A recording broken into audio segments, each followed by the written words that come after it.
भक्ति अभ्युदय के पूरे परिवार को हमारी तरफ से जय श्री राम, जय सीताराम। दोस्तों, भक्ति अभ्युदय के चैनल के माध्यम द्वारा आप लोगों को धार्मिक कथाएं सुनाई और समझाई जाती है। तो आज आप लोगों के बीच में मैं फिर से एक रामायण की कथा लेकर आया हूं। कथा राम से बड़ा राम का नाम पार्ट 2 में इतना सुंदर कथा का चित्रण किया गया है, लगता है सारे दृश्य आंखों के सामने ही चल रहा है। जय सीताराम, जय बजरंगबली। तो आप लोगों का समय ज्यादा ना लेते हुए हम कथा को आगे बढ़ाते हैं। पुराणों में इस कथा का उल्लेख है कि अश्वमेघ यज्ञ के पूर्ण होने के पश्चात श्री राम ने एक बड़ी सभा का आयोजन किया। सभी राजाओं को उसमें आमंत्रित किया गया। सभा में आए नारद जी के भड़काने पर एक राजा ने भरी सभा में ऋषि विश्वामित्र को छोड़कर सभी को प्रणाम किया। ऋषि विश्वामित्र गुस्से से भर उठे और उन्होंने राम से कहा कि अगर सूर्यास्त से पहले श्री राम ने उक्त राजा को मृत्यु दंड नहीं दिया तो राम को शाप दे देंगे।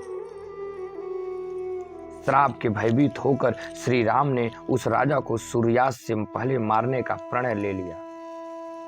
श्री राम के प्रण की खबर पाते ही राजा भागा भागा हनुमान जी की माता अंजनी के पास गया और पूरी बात बताए बिना उनसे प्राण रक्षा वचन मांगा। माता अंजनी ने हनुमान जी को राजा की जान बचाने का आदेश दिया। हनुमान जी ने श्री राम की कसम खाकर कहा कि कोई भी राजा का बाल भी बांका नहीं कर पाएगा। लेकिन जब राजा ने बताया कि श्री राम ने ही उन्हें मारने का प्रण किया है तो हनुमान धर्म संकट में फंस गए। हनुमान के सामने धर्म संकट खड़ा हो गया कि वो राजा के प्राण कैसे बचाए। अगर राजा का मौत मिलती है तो माता का दिया हुआ वचन पूरा नहीं हो पाएगा। अगर राजा को बचाया तो श्री राम का प्रण पूरा नहीं हो पाएगा और उन्हें शाप मिलेगा। उलझन में फंसे हनुमान जी की एक युक्त सूझी। हनुमान जी ने राजा से सरयू तट पर जाकर राम नाम जपने के लिए कहा। हनुमान जी खुद सूक्ष्म रूप में राजा के पीछे छिप गए। जब श्री राम राजा को खोजते हुए सरयू तट पर पहुंचे तो उन्होंने देखा कि राजा राम राम जप रहा है। राम जी ने सोचा, अरे ये तो मेरा भक्त है, मैं कैसे इस पर बाण चला सकता हूं। श्री राम महल को लौट गए और विश्वामित्र से अपनी दुविधा कही। विश्वामित्र अपनी बात पर अड़े रहे और श्री राम को फिर से राजा के प्राण लेने के लिए सरयू तट पर लौटना पड़ा। सारा राज्य देख रहा था कि कैसे श्री राम दुविधा में फंसे हैं। एक तरफ राजा राम नाम जप रहा है और श्री राम अपने ही भक्त को मारने के लिए मजबूर है। सभी सोच रहे थे कि ऐसे वक्त में हनुमान को राम के साथ होना चाहिए था, लेकिन हनुमान जी थे कहाँ, वो तो अपने ही आराध्य के विरुद्ध सूक्ष्म रूप से एक धर्म युद्ध का संचालन कर रहे थे। हनुमान जानते थे कि राम नाम जपते हुए राजा को कोई भी नहीं मार सकता, खुद मर्यादा पुरुषोत्तम राम भी नहीं।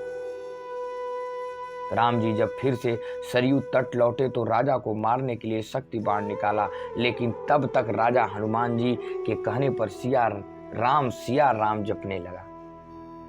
राम जानते थे कि सिया राम जपने वाले पर शक्ति बाण असर नहीं करता। वो बेबस हो गए और महल को लौट पड़े। उधर विश्वामित्र उन्हें लौटा देखकर साप देने को उतारू हो गए और राम को फिर सरयू तट पर जाना पड़ा। इस बार राजा हनुमान जी के इशारे पर जय सिया राम, जय हनुमान गा रहा था। राम ने सोचा कि मेरे नाम के साथ ये राजा शक्ति और भक्ति की जय बोल रहा है, ऐसे में मेरा कोई अस्त्र इसे मार नहीं पाएगा।